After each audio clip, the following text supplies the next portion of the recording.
amakuru y'ingenzi yaranze umwaka kuri radiyo Mariya Rwanda.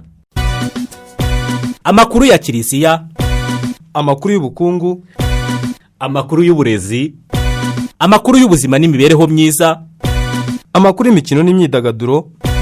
Ni kuri radiyo Mariya Rwanda guhera saa moya n'igice kugeza saa 2 z'umugoroba. Mwiriho neza, kuri mikoro murasuzwa na Manase Manirakiza. Ni iby'agaciro kuba mwarabanye natwe muri gahunda y'amakuru yose twabagejejeho muri uyu mwaka. Mukomeze kandi gutaramana natwe kugeza bukeye, dufasha radiyo yacu kwishyura ubukode bw'iminara muri uku kwezi k'Ukuboza. Nk'uko mwabyumvise, twatangiye kubagezaho amwe mu makuru yaranze uyu mwaka turi gusoza. Ayo twabateguriye uyu munsi aribanda ku masezerano yagiye atangirwa mu maparuwasi atandukanye hirya no hino mu madiyosezi, ariko kandi anibande no kwitahwa ry'amaparuwasi mashya hirya no hino muri diyoseze zose z'u Rwanda. Namakuru duteruriye kuri iyi ngiyi y'ibyishimo y'ihimikwa rya nyiricyubahiro Musenyeri Edouard Sinayobye, umwepiskopi wa diyoseze Gatolika ya Cyangugu. Kwa gatandatu tariki 6 Gashyantare uyu mwaka nibwo hamenyekanye inkuru ivuga ko nyir'ubutungane Papa Francisco yatoreye wari padiri Edouard Sinayobye ku umwepiskopi wa diyoseze Gatolika ya Cyangugu, akaba ari umupadiri bwite wa diyoseze ya Butare. Nyuma yuko iyi nkuru isakaye hirya no hino, ibiro by'intumwa ya Papa mu Rwanda byashyize hanze itangazo rishimangira iby'aya makuru. Iri tangazo twarigejejweho na Padiri Martin Nizigiyimana, umunyamabanga mukuru w'inama y'abepiskopi Gatolika mu Rwanda. Nimukurikire bimwe mu byari birikubiyemo. Itangazo ry'ibiro by'intumwa ya Papa mu Rwanda. Ibiro by'intumwa ya Papa mu Rwanda bitewe ishema no gutangaza ko kuri uyu wa gatandatu tariki 6 Gashyantare mu mwaka wa 2021 saa 6 ku isaha y'i Roma ariyo saa 7 ku isaha y'i Kigali, nyir'ubutungane Papa Francisco yagennye nyakubahwa Padiri Edouard Sinayobye ngo abe umwepiskopi bwite wa diyoseze ya Cyangugu. Kugeza ubu yari padiri mukuru wa seminari nkuru yitiriwe umwamikazi w'intumwa y'inyumba ho muri diyoseze ya Butare. Iri tangazo kandi ryasabye itangazamakuru kumenyekanisha iyi nkuru ku buryo bw'umwihariko, ndetse ku mugereka rinagaragaza ibyaranze ubuzima bwa nyiricyubahiro Musenyeri Edouard Sinayobye Papa Francisco yatoreye kuba umwepiskopi wa diyoseze ya Cyangugu. Reka twibutse ko mbere yuko nyiricyubahiro Musenyeri Edouard Sinayobye atorerwa kuyobora diyoseze ya Cyangugu, Papa Francisco yari yatoye Musenyeri Celestine Hakizimana, umwepiskopi wa diyoseze ya Gikongoro, kugira ngo abe umuyobozi w'iyi diyoseze. Musenyeri Celestine Hakizimana yayoboye iyi diyoseze ya Cyangugu nyuma y'urupfu rwa Musenyeri Yohani Damascene Bimenyimana witabye Imana ku mugoroba wo ku cyumweru tariki 18 Werurwe 2018. Akaba yaritabye Imana amaze imyaka 20 n'amezi 9 ari umwepiskopi wa diyoseze ya Cyangugu. Nyuma yo kumenya ko Musenyeri Edouard Sinayobye yatorewe kuba umwepiskopi wa diyoseze ya Cyangugu, Radio Mariya Rwanda yagiranye ikiganiro na Musenyeri Filipo Rukamba, umwepiskopi wa diyoseze Gatolika ya Butare, akaba na perezida w'inama y'abepiskopi Gatolika mu Rwanda, maze atangaza uko bakiriye iyi nkuru, anasaba ko abo uyu mushumba sanze bamwakirana urugwiro ndetse bakamufasha gusoza neza ubutumwa hamagarirwa. Umushumba ni umubyeyi wa diyoseze, ayimenyera byose ariko cyane cyane ku bijyanye na roho rebaye ndetse n'ibijyanye n'ubuzima busanzwe bw'abakirisitu bw'abapadiri. Ikintu cya mbere rero navuga ni ukumwakira mu kwemera, abaje agiye ahantu atazi ariko azi neza yuko asanze y'abakirisitu, azi neza yuko asanzeyo abapadiri bazafatanya mu kubaka iyo kiliziya aho ngaho, kuko ikintu gikuru muri byose ni urukundo.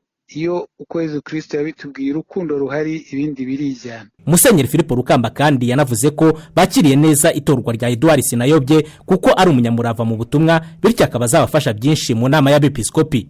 Buriya tuba dufite imirimo myinshi, iyo hari umuntu rero wiyongereyeho iteka biba ari ikintu cyiza kuri twe, biba ari ibyishimo kuri twe gufatanya nawe, kuko murabona tubundi twagombye kuba abepiskopi 9, ubu ngubu twari 7, hari n'uw'Ikibungo utaraboneka, na za diyoseze abepiskopi bagenda bakura basaba ko babemerera kuva kuri iyo mirimo, ariko icyo gihe ho nibura baba bahari. Urumva rero iyo habuzemwo abantu 2 nk'uko haba habuzemwo abantu benshi. Twishimiye rero kwaza tugafatanya. Ino muntu tuzi kubera utuntu twinshi duhuriramo, ntabwo ari umuntu mushya kuri twe, turamwishimiye. Ni umuntu uzi kwicara kumva, agatega amatwi, agafasha abandi. Ibyo bintu byose rero bizadufasha natwe hagati yacu no mu nama tuzaba dukorana, kuko ni umuntu uzatuzanira icyo kintu ku buryo bw'umwihariko cyo kumenya kwakira abandi, cyo kumenya gufasha abandi mu ngorane bashobora kugira. Si ukuvuga ko twe tutari tugifite, ariko iteka iyo umuntu aje aba afite ahantu agaragarira kurushaho. Edouard Sinayobye nyuma y'uko amenye iby'ubutumwa yatorewe yavuze ko byamushimishije, bityo akaba azihatira gushyira hamwe n'imbaga aragijwe kugira ngo ubutumwa buzarusheho kwera imbuto. Ubutumwa ubu ngubu nageza ku bakirisitu cyane cyane ba diyosezi ya Cyangugu ni ukubizeza ubufatanye bwose nzashobora gutanga mu mbaraga mfite za mwene muntu, ariko cyane cyane zishingikirije ubufasha bw'Imana. Nabizeza ko turi hamwe mu gusenga, mu gufatanya muri byose, turi hamwe nk'umushumba mu ntama, nk'umukirisitu mu bandi, kuko icya mbere n'icyo ni ukugerageza kumvira Imana idutora, ikadutorera kuyiyoboka mbere na mbere, hanyuma tugafasha n'abandi kuyiyoboka. Ikintu kindi ku mutima ni ukwegera abakirisitu. Mbasabye nkomeje kumusabira, nanjye ndakomeza kubasabira. Murakoze cyane. Kuwa kane tariki 25 Werurwe 2021 nibwo Musenyeri Edouard Sinayobye yahawe inkoni y'ubushumba. Ibirori bikaba byarabereye muri stade y'akarere ka Rusizi.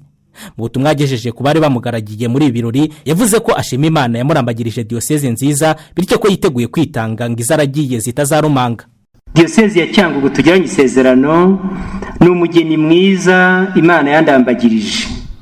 Naramushimye, mpamagariwe kuyikunda, kuyitangira nk'umubiri wanjye bwite. Ku bakristo ba Cyangugu nanjye ndi umugeni Imana ibahaye. Bazankunda, bambe hafi, kuko kuva ubu dusangiye byose. Abasaserdoti ba Cyangugu reka mbanze mbaramutse mbashimira uburyo mwanyakiriye. Ndi umwe muri mwe, dusangiye ibanga rikomeye, isano dufitanye ishinze imizi mu isakaramentu ry'ubusaserdoti bwa Kristo we ubwe yadusangije. Nabashimiye amagambo akora ku mutima mwambwiye n'ibindi bikorwa byiza bigaragaza ko mwanyakiriye neza nabonye muri iyi minsi. Wari intumwa ya Papa mu Rwanda Musenyeri Andrzej Jezuowicz yibukije Edouard Sinayobye ko umwepiskopi ari umushumba kandi akaba umubyeyi, bityo akatagomba gukora ubutumwa nk'umucancuro. Rappelle-toi toujours que tu as été élu par le Seigneur.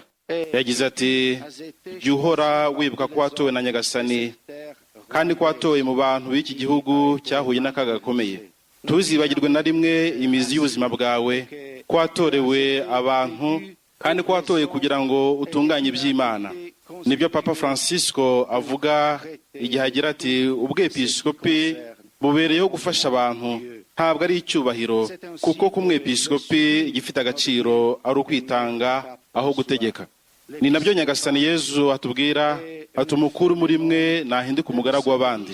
Ibyo bishatse kuvuga ko umwepiskopi ari umugaragu, umushumba, umubyeyi, umuvandimwe, ntagomba kuba umucanshuro. Un père, un frère, mais jamais un mercenaire. Musenyeri Celestine Hakizimana umwepiskopi wa diyoseze Gatolika ya Gikongoro ariko wari waratorewe kubera diyoseze ya Cyangugu umuyobozi, we yavuze ko mu myaka 3 yaramaze ayobora iyi diyoseze yagerageje kwitangira ubutumwa uko ashoboye, aboneraho no guha ikaze mugenzi we. Nyuma y'imyaka 3 gusa nari maze ndi umwepiskopi wa Gikongoro, ndashimira nyir'ubutungane Papa Francisco wantoreye kuba umuyobozi w'idiyoseze. Ubutumwa nakiranye ubwoba no kudagadwa, ndabyemera kubera ukumvira gusa. Iyo ugikambakamba ugasabwa gusimbuka ntibiba byoroshye, ntiwanga ariko uritunatuna ugasimbuka, wagira amahirwe nturunere. Ndashimira Imana yabinshoboje, ngewe numva narakoze uko nshoboye n'ibyo nshoboye. Ndashimira abapadiri ba diyoseze ya Cyangugu banyakiriye uko bashoboye. Twakoranye neza, twarafatikanyije, duteze imbere diyosezi yacu ya Cyangugu. Abakristo muri rusange ba diyosezi ya Cyangugu nabo bishimiye uyu mwepiskopi bahawe nyuma y'imyaka 3 bari bamaze bamutegereje. Mu by'ukuri ni ibirori by'ibyishimo ku bakirisitu bose ba diyosezi ya Cyangugu ndetse ni n'abakirisitu bose b'u Rwanda. Nicyo kiturimo twese. Impano itagereranywa duhawe na Rurema, turakwishimiye kandi nawe turagushima. Mushumba wacu turamwishimiye, tumuhawe tumaze imyaka 3 nta mushumba dufite kubera ibyishimo dufite, kandi n'ibisanzwe twajyaga dufasha paruwase yacu ndetse na diyoseze yacu. Twiteguye gufatanya nawe tukazamura kiliziya yacu, tugakora iyogezabutumwa hamwe. Mbese gahunda zose afite tuzazimufashamo kugira ngo kiliziya yacu itere imbere kurushaho. Tuzabishobora hamwe na Roho Mutagatifu. Twiteguye kumufasha, twiteguye kumuba hafi. Reka noneho duhindura ingingo. Tariki 9 Gicurasi uyu mwaka muri paruwasi ya Gikondo habereye ibirori byo kwakira amasezerano y'ababikira bo mu muryango w'inshuti z'abakene. 7 bakoze amasezerano ya mbere, naho 5 bakora amasezerano ya burundu muri uwo muryango. Seri Mama Letitia wa Nyirigira wavuze mu izina ry'abasezeranye kuri itariki, yavuze ko bashima Nyagasani wabatoye ndetse asaba imbaga y'Imana inkunga y'isengesho kugira ngo izabafashe gusoza neza ubutumwa bwabo. Ijwi ry'abavandimwe bakoze amasezerano ya mbere n'ayabundu, turashimira Imana yadutoye tudashoboye ikadushoboza tukaba tugeze kuri uyu munsi. Turashimira abadufashije kugera kuri uyu munsi, turashimira abaduhetse bakatwitangira muri byinshi bya roho bigatuma dukunda Imana kurushaho, none tukaba dutera itoto. Ariko nimushoje mukomeze kudusabira kuko ariko dutangiye ikivi. Dukomeze duheke kugira ngo tuzasoze ikivi neza turi abahamya b'uwo twakunze Yesu tukamukurikira mu byishimo. Seri Mama Dativa Nikuze, mama mukuru w'umuryango, yasabye abasezeranye kujya bitangira batishoboye nk'uko biri mu butumwa bw'umuryango. Abana bakoze amasezerano nk'uko bababwiye murakoze, nyamara bizeye gusuzuye. Nimugomba kudamara ngo mwumve ko mwashyikiriye mbese mwagezeyo, ahubwo ubu nibwo mutangira ubwabo kuko mugomba gutuma nawe bose kandi mukitangira abatishoboye abo ari bo bose, ku buryo mwajya naho mwatara ubugingo bwanyu kubera ubutumwa bwa kiliziya n'umuryango wacu. Mugomba gukunda kugisha inama kenshi, kwakira uje abagana kugira inama zubaka, kandi mukamenya ko byose mugomba kubikora bicisha bugufi mwisunga mutagatifu na Paul, kandi mukamenya ko mugomba gusenga cyane kuko utumikira uwo bataganira akenshi birabeshya. Nyiricyubahiro Antoni Kardinali Kambanda yavuze ko kiliziya yishimira kwakira amasezerano kubera ko imiryango yabiyeguriye Imana ari amaboko ya kiliziya. Imiryango yabiyeguriye Imana ni amaboko n'imbaraga za kiliziya. Tukaba twishimiye umuryango bikira inshuti z'abakene uyu munsi bungutse ababikira basezerana amasezerano ya mbere, 7 na 5 basezerana amasezerano ya burundu. Ni intambwe ikomeye twishimira, kandi tugashimira Imana abakobwa bakomeza kwitanga mu buzima bwabo bakiyegurira Imana, bagasohoza ubutumwa bwa kiliziya nk'abiyegurira Imana. Ababikira inshuti z'abakene bafite ubutumwa bwihariye bwo kwita ku bakene. Bafite abakene benshi, abakene badafite amikoro, abakene bigunze babayeho nabi, bafite ibikomere, yewe n'abakene bafite ibyangombwa by'umutungo mu buzima ariko bakaba mu mubano wabo n'abandi babayeho nabi kubera ibikomere n'amateka bahuye nayo. Abo bose rero ni abakene. Noneho n'abakene no kutamenya Imana ni ubukene. Ababikira rero inshuti z'abakene ni ubutumwa twishimira. Umuryango w'abiyeguriye Imana uza mu mateka ya Kiliziya ari igisubizo n'impano Imana ibihaye Kiliziya, noneho ikagenda ihamagara n'abato bagana uwo muryango biyumvamo ubwo butumwa. Uyu munsi rero turabyishimiye uko uyu muryango uri mu kugenda ukura ushinga imizi. Mu yandi makuru twabagejejeho muri uyu mwaka twabwiye ko muri paruwasi ya Gikondo tariki 29 Gicurasi uyu mwaka hatangiwe amasezerano y'ubusaserdoti kuri babiri babarizwa mu muryango w'abaparotini. Antoni Karidinali Kambanda yavuze ko ubusaserdoti ari impano ikomeye kuko umusaserdoti ari kwisonga mu gufasha abakristo kugera kuri Ukaristiya ntagatifu. Padiri Eugene Niyonzima, umukuru w'abaparotini mu Rwanda, muri Kongo no Bubiligi, yasabye basezeranye kuba indahemuka mu muhamagaro wabo bafatira urugero kuri Yosefu Mutagatifu. Yabasabye kandi kubera ifunguro abaza babagana baharanira kutarumanza abo batumweho. Abapadiri bashya rero nabahaye ubutumwa buganisha kukuba koko icyo twita mu Gifaransa les personnes eucharistiques.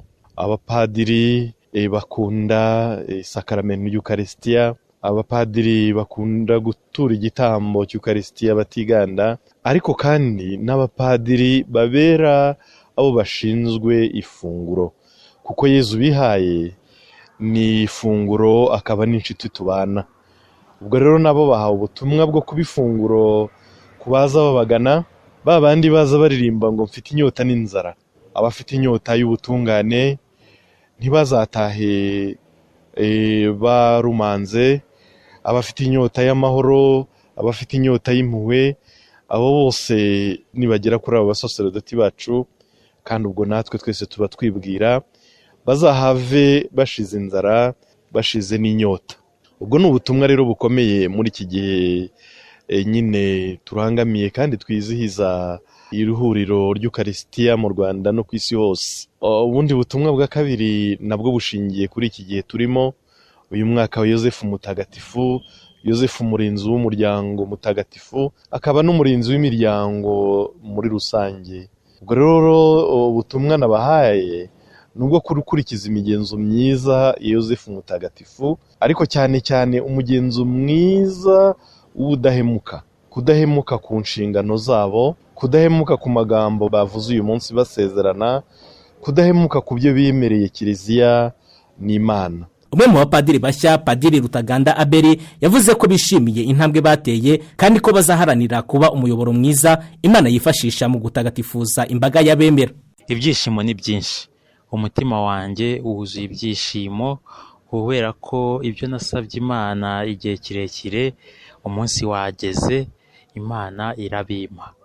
Umupadiri ni umuyoboro Imana ikoresha igira ngo itagatifuze imbaga y'abemera.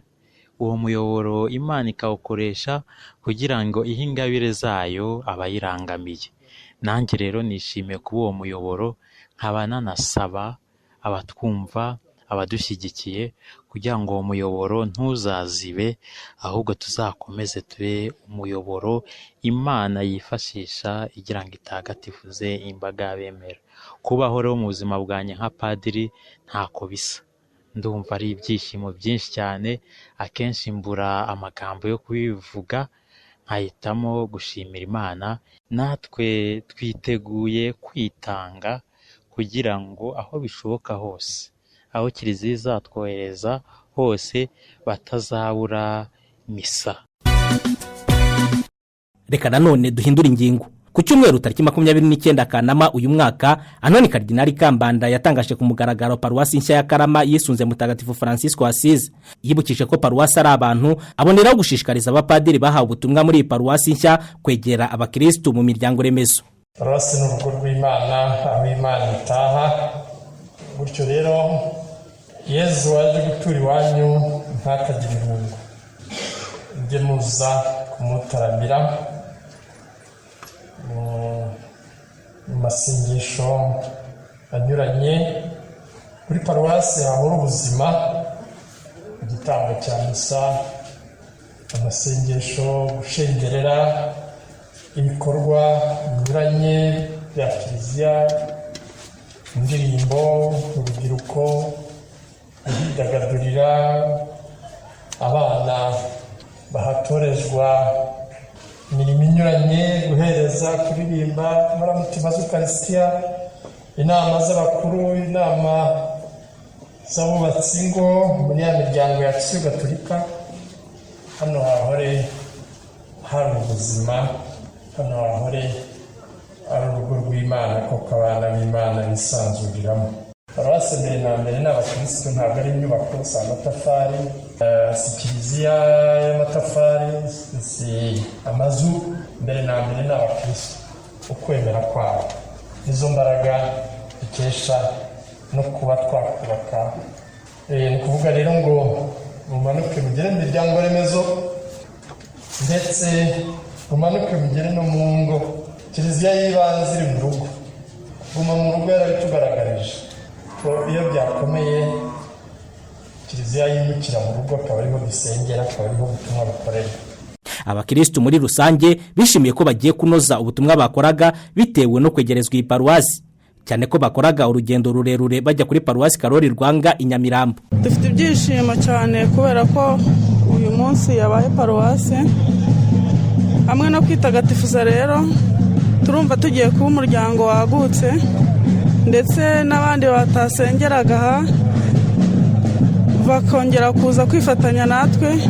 Dufite ibyishimo cyane, turanezerewe. Imbogamizi twahuraga nazo ni urugendo twakoraga tukabasha kugerayo tugasanga abandi bahadutanze, rimwe na rimwe ntituninjire, ubundi tukavunika, bamwe bamwe bagacika n'intege zo kugerayo kubera ko byabaga ari urugendo. None rero turanezerewe ko hatubereye hafi. Kuri itariki kandi ya 29 Kanama hanashinzwe paruwasi nshya ya Giheke muri diyoseze ya Cyangugu. Nyiricyubahiro Musenyeri Edouard Sinayobye akaba yarashimiye abakirisitu ndetse n'abapadiri bo mu muryango w'ababanabite bitewe n'uburyo bitangira ubutumwa, ndetse abasaba kurushaho kwitanga kugira ngo paruwasi ya Giheke ikomeze kuba igicumbi cy'ibyiza. Mwanditse inibarisha hari Giheke mwiyemeza gufatanya n'abakirisitu kuzamura umuryango w'Imana muri paruwasi. None paruwasi ikaba ishinzwe ari ishinzwe, ni ukuvuga rero ko isano dufitanye nakomeye. Niyo mpamvu tuzubahiriza, iduteye ishema, tuzakomeza kwisigasira, kandi Imana izatumugisha dukoranye byinshi kurushaho.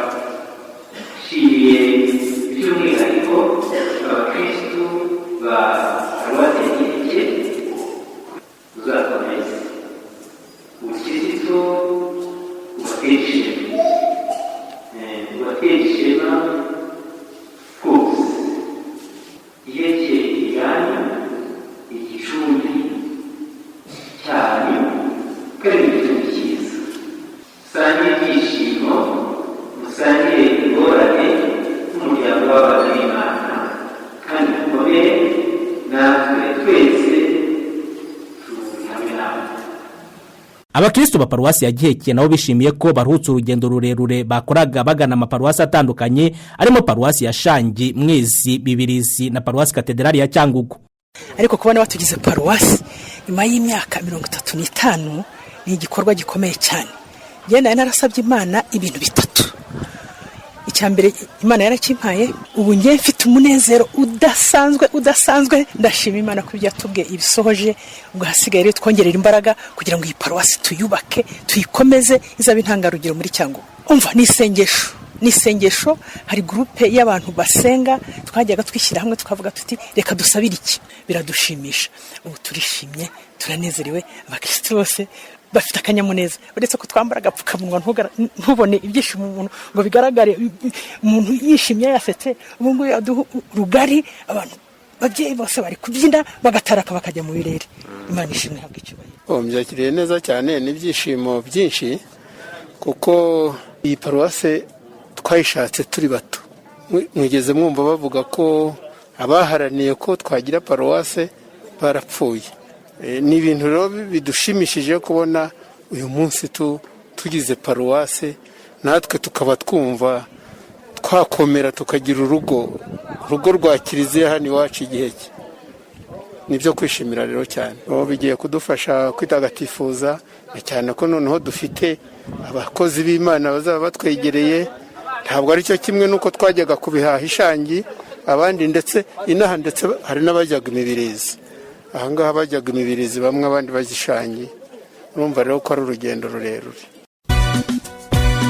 Reka tunyarukire noneho muri diyoseze ya Ruhengeri kuwa gatandatu tariki 12 Kamena uyu mwaka Mama Maria Goreti Nzayisenga wo muri paruwasi ya Janja yasezeranye burundu mu muryango babikira Maria wo ku musozi wa Karumeli abo muzi nk'abakarumelite. Ni ibirori byabereye muri paruwasi ya Busogo ahari urugo rw'uyu muryango. Mama Patricia Mukamusana umukuru w'umuryango mu Rwanda no mu Burundi yamwibukije ko afite umukoro ukomeye wo kwitangira ubutumwa cyane cyane yerera imbuto barumunabi. Ubutumwa namugeneye ni ukumushimira kubera ko yahisemo umuryango wacu, nkamushimira ko yitwaye neza muri formation kugeza uyu munsi akaba abashije gukora amasezerano ya burundu. Nkamusaba rero gukomeza agatera intambwe akaba urugero rw'abari inyuma ye kuko inyuma hari abatarayakora kandi agakunda Imana kurushaho, agakunda Imana, agakunda isengesho, agakunda kwitangira bagenzi be kuko kwiha Imana n'ibyo ngibyo. Mama Maria Goreti Nzayisenga we yavuze ko yashimishijwe n'intambwe yateye, isengesho rikaba ryaramubereye umuyoboro watumye agera ku byiza by'uyu munsi yasezeranyeho burundu. Uyu munsi kuri njyewe uko ngwakiriye ni umunsi w'ibyishimo mu buzima, ni umunsi udasanzwe nakiriyeho ingabire yo kwiyegurira Imana burundu kubera yuko ari ingabire Imana yampaye ikaba yemeye yuko uyu munsi nyiyegurira burundu. Muri uru rugendo rero navuga yuko nabonye byinshi byanshimishije hatabuzemo n'ibimbabaje, ariko noneho icy'ingenzi muri byose nkumva yuko niyeguriye uwo naje gushaka ngomba kuzamugeraho byanze bikunze. Niyo mpamvu nafashe umwanzuro wo kuvuga ngo ngiye kwiyegurira Imana burundu kuko ntacyo nayiburanye. Intwaro nifatishije muri uru rugendo mbere na mbere ni isengesho. Ni ukuvuga ngo ni isengesho kubera ko umuryango wacu w'ababikira Maria wo ku musozi wa Karumeli nk'impano y'umuryango twahawe, icyambere ni isengesho akaba ari ryo twibandaho, akaba ari ryo ryamfashije kugeza kuri uyu munsi.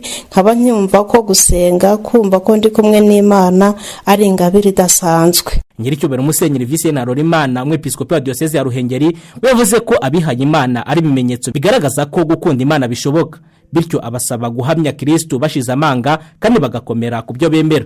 Ibihe turimo bavandimwe ni ibihe tugomba guhamya Kristo wapfuye akazuka. Ni igihe tugomba kugaragaza ukwemera kwacu, ibyo dukomeyeho, igihe tugomba kugaragaza urukundo dufitiye Imana yacu. Abihaye Imana rero muri urwo rwego bafite uruhare rukomeye cyane. Ubu ngubu twamamaza inkuru nziza tugaragariza abantu itegeko rihatsa ayandi, itegeko ry'urukundo, gukunda Imana no gukunda bagenzi bacu. Ariko ushobora kubivuga mu magambo meza, ukakoresha imvugo nziza usobanura, ariko birushaho kuba byiza iyo mvugo iherekejwe n'ibimenyetso. Bihaye Imana rero urwo rwego muri ibimenyetso byerekana ko gukunda Imana n'umutima wawe wose n'ubwenge bwawe bwose bishoboka. Bihaye Imana muri ibimenyetso byerekana ko gukunda mugenzi wawe ukaberaho kubakorera ubwitange butizigama bishoboka.